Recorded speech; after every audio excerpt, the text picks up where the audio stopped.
Assalamualaikum warahmatullahi wabarakatuh.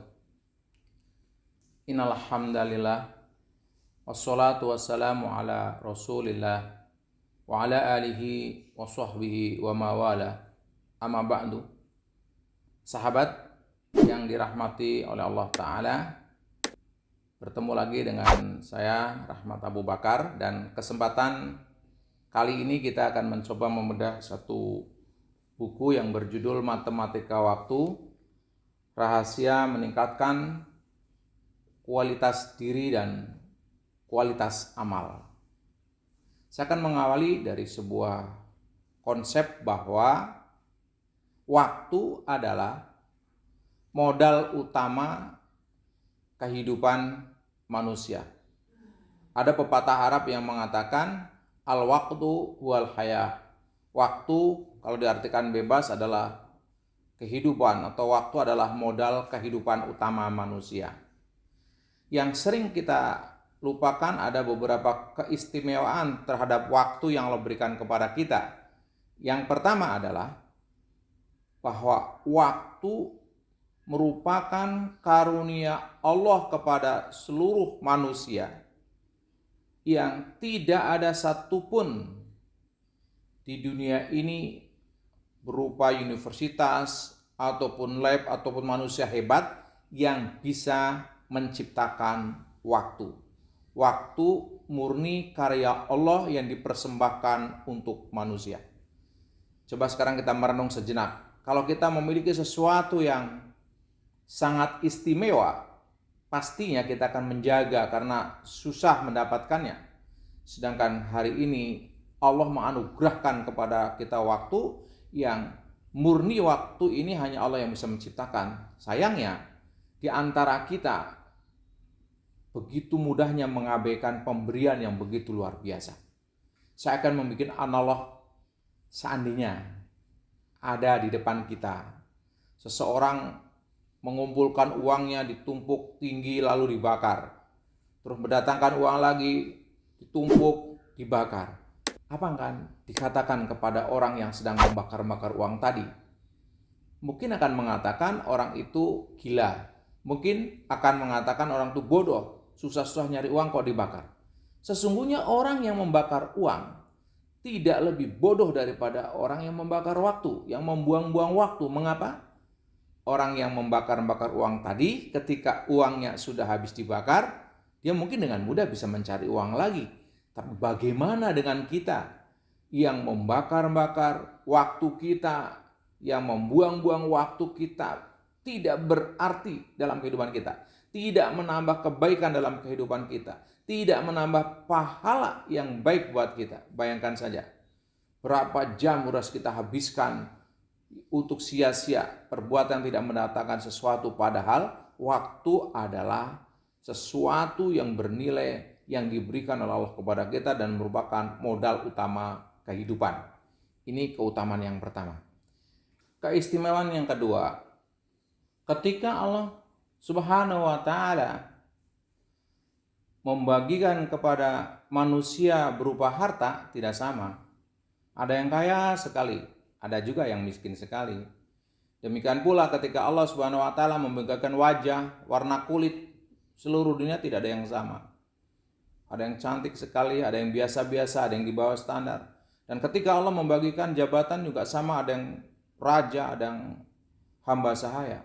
Tapi satu hal, ketika Allah Subhanahu wa Ta'ala membagikan waktu pada siapapun sama, 24 jam.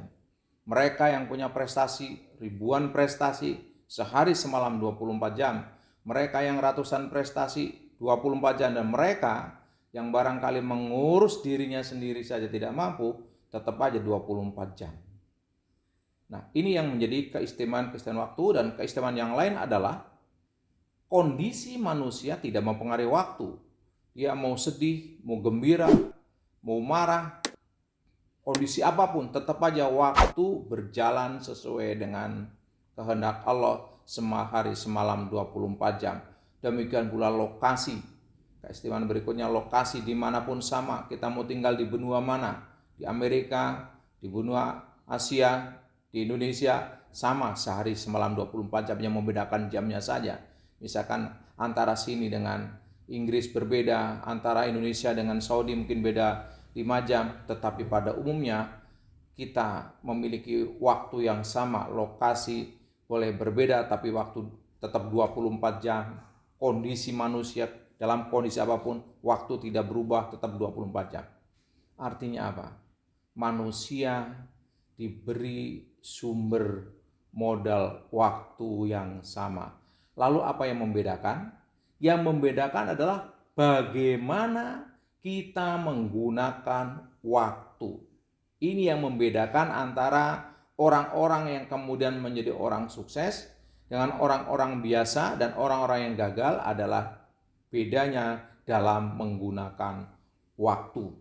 Karena itu tepatlah pepatah bijak yang mengatakan bahwa yang luar biasa itu bukan waktunya tetapi manusianya. Mengapa kok manusianya? Karena nilai waktu bukan ditentukan oleh waktunya, tetapi nilai waktu ditentukan oleh apa yang diisi momen demi momen. Artinya, waktu dari Allah yang luar biasa ini menjadi sesuatu yang istimewa bagi manusia. Artinya, waktu nikmat Allah yang luar biasa, tetapi yang lebih luar biasa adalah ketika manusia pandai menggunakan waktunya. Karena itu, tugas kita adalah hari ini mengevaluasi apa yang telah kita gunakan dengan modal yang Allah berikan kepada kita. Itulah kenapa matematika waktu ini ada. Nanti di matematika waktu kita akan berbicara bagaimana membagi waktu, menambah, mengurangi, dan mengalihkan. Nah, hari ini saya ingin sampaikan satu hal yang sebelum kita membicarakan secara detail tentang bagaimana menggunakan matematika waktu, tetapi yang perlu kita ketahui hal pertama adalah sekarang mengevaluasi diri. Kenapa kita harus mengevaluasi diri dalam menggunakan waktu?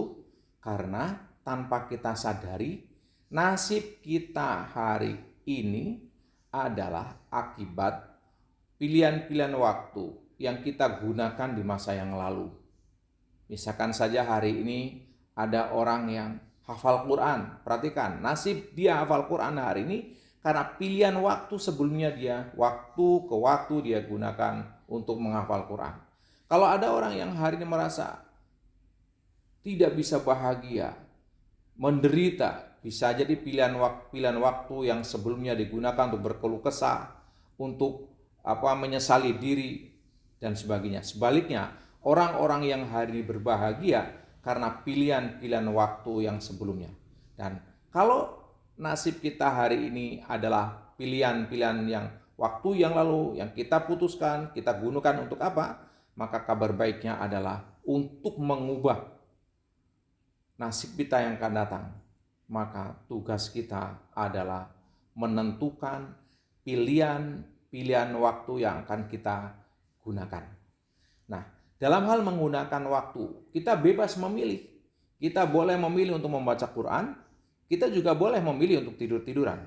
Dalam hal memilihnya kita bebas memilih, tetapi yang tidak bebas adalah akibat dari pilihan kita. Ada pepatah yang mengatakan, kalau kamu ingin mendapatkan yang kamu suka, kamu tidak boleh suka-suka. Sebaliknya, kalau kamu ingin suka-suka, kamu nggak akan mendapatkan yang kamu suka. Artinya dalam hidup ini, kalau kita ingin menghendaki mendapatkan yang kita mau, maka hidup kita nggak bebas suka-suka kita. Tapi sebaliknya, pilihan kepada kita, kalau kita ingin hidup suka-suka, maka jangan pernah mimpi untuk mendapatkan yang kita suka. Rasul SAW menyampaikan kepada kita bahwasanya kullu ummati yadkhulunal jannah illa man aba. Wa qila wa man ya'ba ya Rasulullah? Qala man ata'ani dakhalal jannah wa man aswani faqad aba. Kalau diterjemahkan kurang lebih, Rasul sallallahu alaihi wasallam menyampaikan kepada kita, setiap umatku masuk surga kecuali yang menolak. Ditanya kepada Rasulullah oleh para sahabat, siapakah orang yang menolak masuk surga ya Rasul? Rasul mengatakan, orang yang mentaatiku, dia adalah orang yang masuk surga, dan orang yang bermaksiat kepadaku, sungguh dia adalah orang yang menolak masuk surga. Perhatikan di sini bahwasannya orang yang memilih mentaati Allah, pilihannya mentaati Allah dan Rasulnya, maka dia berarti milih masuk surga. Sebaliknya, orang yang memilih untuk bermaksiat kepada Rasul, berarti dia memilih untuk masuk neraka. Dengan bahasa yang berbeda, dia tidak mungkin memilih tidak taat lalu ingin surga, atau sebaliknya, orang yang taat lalu masuk ke neraka. Tidak. Di sini jelas bahwasanya kita bebas menentukan pilihan kita, tetapi tidak bebas dari akibat pilihan kita. Karena itu saya mengajak saya dan sahabat semua, mari evaluasi diri, pastikan waktu yang Allah berikan kepada kita, kita gunakan sebanyak-banyaknya dalam rangka pilihan untuk mendekat kepada Allah Ta'ala, sehingga dengan pilihan itu mudah-mudahan waktu yang Allah titipkan, yang hari ini masih depan kepada kita, bernilai di sisi Allah dan bisa menghantar kepada kita ke surga Allah Subhanahu wa taala. Demikian, sampai ketemu di bedah buku berikutnya. Lebih dan kurangnya saya mohon maaf. Assalamualaikum warahmatullahi wabarakatuh.